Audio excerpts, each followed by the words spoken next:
তো ভিউয়ার্স এক এক করে দেখেন আমি সবগুলো লাড্ডু আমি বানিয়ে নিয়েছি। আসসালামু আলাইকুম ভিউয়ার্স। এই শীতের দিনে যদি গাজরের লাড্ডু না খায় তাহলে কি হবে বলেন?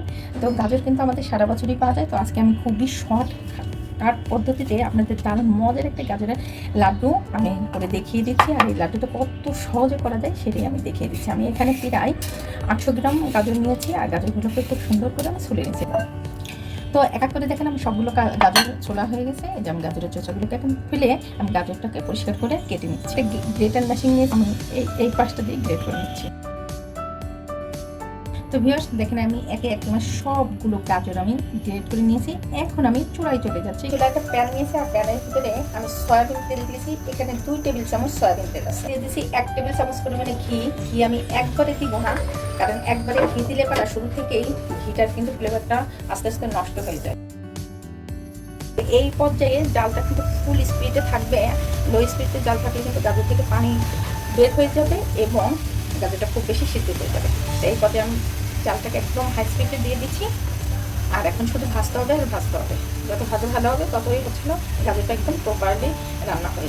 আমি এখানে ফ্রেশ এলাচের গুঁড়িটাকে দিয়ে দিচ্ছি। আপনারা চাইলে 3 প্রকার গরম মশলাও আস্তে দিয়ে দিতে পারেন, তাতে কোনো সমস্যা নেই। আমি ফুল 1 চামচ এলাচের গুঁড়ি দিয়ে দিলাম। এর গুঁড়িটা দিলে ফ্লেভারটা খুব ভালো আসবে। গাজরের যে একটা কাঁচা কাঁচা একটা ফ্লেভার থাকে, অনেকে পছন্দ করে না, ওই ফ্লেভারটা থাকবে না শুধুমাত্র এই গরম মশলার কারণে। অলরেডি কিন্তু পানিটা বের হয়ে আসছে আর চালটা খুব হাই স্পিডে থাকার কারণে কিন্তু পানিটা শুকিয়ে যায়। গাজরটা দেখেন আমি হালকা করে ভেজে নিয়েছি। আর এরপর যে চালটাকে আমি এইমাত্র কমিয়ে দিলাম। আগে থেকে দুধটাকে জাল করে ঘন করে নিয়েছি। এখানে আমি 1 কাপ পরিমাণে দুধটাকে দিয়ে দিলাম। এর ভিতরে কিছু গুঁড়ো দুধ দিয়ে দিচ্ছি।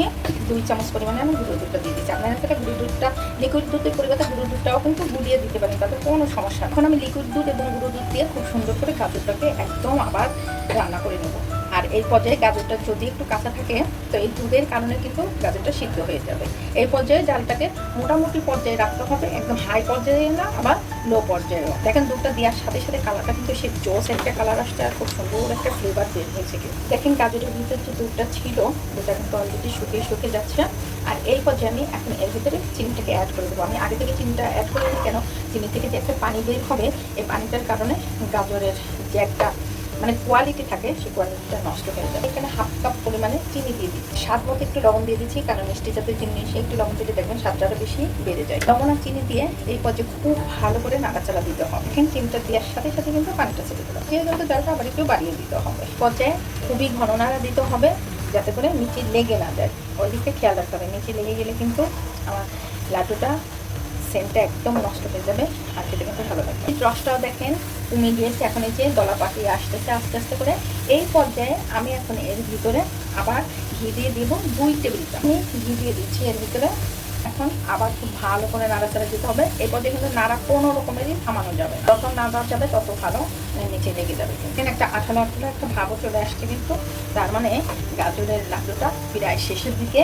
আমি আরো 3 থেকে 4 মিনিট লাড্ডুটাকে জাল করে নিচ্ছি। আর একটা প্যানে একটু ট্রান্সফার করে দিচ্ছি আমার সুবিধার জন্য। এখন আমি কিছু বাদাম আর কিছু কিশমিশ দিয়ে দিচ্ছি।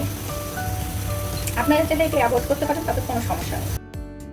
দিদি আমার লাড্ডুটা কিন্তু কমপ্লিট হয়ে গেছে। এখন আমি নামিয়ে একে ঠান্ডা করে আমি লাড্ডুর যে শেপটা সেই শেপটা দেখিয়ে দিচ্ছি।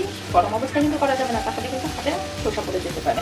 এখন আমি নামিয়ে করতেছি, আমি জালটাকে অফ করে দিচ্ছি। আমি একটু কাছ থেকে দেখে দিচ্ছি, দেখেন এতে কতটা প্রপারলি হয়ে গেছে আর একটা কিন্তু আঠালো একটা ভাব হয়ে গেছে। লাড্ডুটা কিন্তু একদম প্রপারলি ঠিক আছে। লাড্ডুটা কিন্তু ঠান্ডা হয়ে গিয়েছে।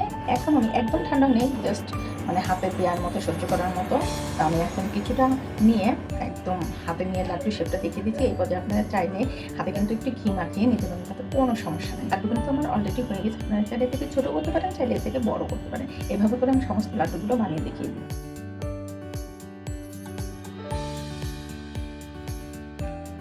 তো ভিউয়ার্স এক এক করে দেখেন আমি সবগুলো লাড্ডু আমি বানিয়ে নিয়েছি। আমার চ্যানেলটা যদি এখনও আপনারা সাবস্ক্রাইব করে না থাকেন অবশ্যই সাবস্ক্রাইব করে আমার পাশে থাকবেন। ফেসবুক থেকে দেখে থাকলে একটা লাইক এবং ফলো দিয়ে রাখবেন। তা আমার রেসিপিটা আপনাদের কাছে কেমন লাগলো সবচেয়ে সহজভাবে কিন্তু আমি দেখিয়ে দিলাম, কোনো প্যারা নেই। তবে কিন্তু সবাই ভালো থাকবেন, সুস্থ থাকবেন। আল্লাহ হাফেজ।